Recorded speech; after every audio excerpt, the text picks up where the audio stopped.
Гласот на Америка на македонски. Преку една деценија вашиот прозорец кон САД. А сега, директно од студиото во Вашингтон. Добро вечер. Го гледате ТВ журналот News Flash на Гласот на Америка на македонски јазик, а јас сум Лилица Китановска. Американски борбен авион се урна во Либија среде меѓународната војна кампања за онеспособување на воздушната одбрана на либискиот лидер Муамер Гадафи и заштита на цивилите од неговите сили. Еве што знаеме досега. Портпарол на Американската команда во Африка вели дека уривањето на авионот најверојатно било предизвикано од механички проблем, а не бил соборен од истрели. Портпаролот потврди дека еден член на екипажот е пронеден, а другите биле во процес на откривање. Што се однесува пак до целокупната мисија, бунтовниците кои Гадафи ги потиснуваше пред воздушните напади од коалицијата, допрва треба да капитализираат од кампањата со растечка загриженост дека конфликтот може да влезе во пат позиција. Американскиот претседател Барак Обама во вторник патува за Ел Салвадор, последната станица на неговото патување низ 3 држави низ Латинска Америка. Пред неговата посета денеска, протестанти се собраа на улиците на главниот град Сан Салвадор да одржат марш во знак на протест по повеќе прашања, вклучувајќи ги и американската вмешаност во економската политика на Ел Салвадор и американската имиграциона реформа. Американскиот секретар за одбрана Роберт Гејтс во вторник се среќава со руски лидери на разговори во кои се очекува да биде вклучена и воената акција во Либија. Гејтс треба да се сретне со претседателот Дмитрий Медведев и министерот за одбрана Анатолий Сердјуков во Москва.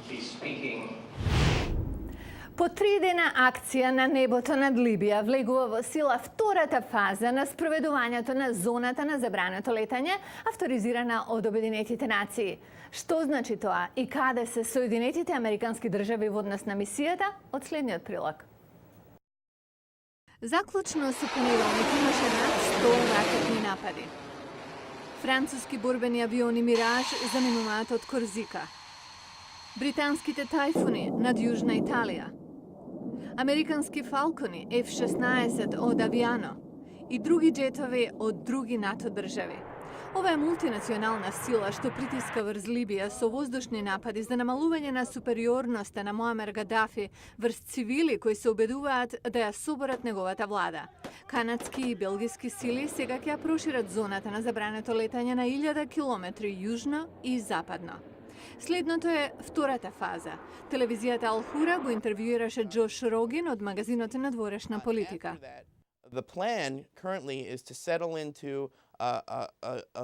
Планот е да влезе во мисија што ќе го спроведе ембаргото за оружје од далеку, да се спроведе зоната на забрането летање и можно е зона на забрането возење, но без активни напади на владата и на армијата. Генералот Картер Хем е командант на Американската африканска команда, кој ги предводи мултинационалните напори. Силите кои ги напаѓаат цивилите и не ја почитуваат меѓународната заедница ќе бидат нападнати. САД планираат префрлање на контролата на мисијата врз коалицијата на НАТО во наредните денови.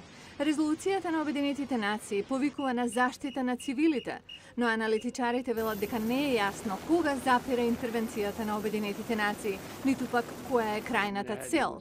САД велат Гадафи не е цел на нападите, но претседателот Обама во понеделник кажа: Политиката на Соединетите американски држави е дека Гадафи мора да си оди.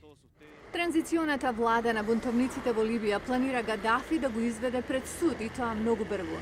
Но пред тоа, војните експерти велат дека коалиционите сили може да бидат во и над Либија подолго време. Американскиот уметник Александар Калдер е најдобро познат по неговите апстрактни скулптури што се закачени и се движат, така наречени мобили. Нова изложба во Националната галерија на портрети во Вашингтон открива друга негова страна, преку 40 портрети, што е еден од начините да се раскаже приказната за Калдер. Ве водиме таму. Александар Калдер светот го знае по огромните мобили. Овој од 1976 е најголемиот. Закачен е во Националната уметничка галерија во главниот град на САД. Но друг вашингтонски музеј, Националната галерија на портрети, покажува друга страна на Калдер. Барбара Зейбел е кустос на изложбата насловена "Калдерови портрети, нов јазик". He did so many mobiles, had so many commissions, particularly late. Тој има направено толку многу мобили, особено подоцна во животот, што тоа доминира во неговите трудови. Но во исто време тој работел и на овие дела, мали портрети и цртежи. Всушност, не само паралелно, туку Калдер правил портрети многу пред мобилите. The earliest one in the show is Првиот на изложбата е од 1907 година, кога имал само 9 години. И тоа е време откако неговите родители му направиле студио. or workshop. Следеле автопортрети. He really wanted to become a painter. Навистина сакал да стане сликар, како мајка му, но љубовта кон материјалите го одвела кон скулптурата. Калдеровите тридимензионални портрети биле нешто невидено дотогаш. Еден критичар ги нарекол цртање во просторот. Понекогаш Калдер прво правил скеч. Typically he would throw a whole roll of wire. Типично ќе префрлел цела ролна жица преку рамо и ќе работел со крајот. Ако требал да запре или да оди во друга насока, ја сечел и започнувал нова ролна. Сенките што неговите скулптури ги правеле биле многу важен елемент за уметникот. Речи си исто колку и самото дело. He wanted to light them all himself. Сам сакал да ги осветли. За себе велел дека е инженер за илуминација. Портретите кои висат од таванот исто така се во бавно движење. Гледате како сенките се движат. Во Калдеровите портрети јасно се гледа една работа. Човекот кој го сакал човештвото исто колку што ја сакал уметноста. Дете или кариера? Тоа е дилемата со која многу жени на денешницата се соочуваат. Но реперкусиите на одлуката се големи за државата, често во негативна насока.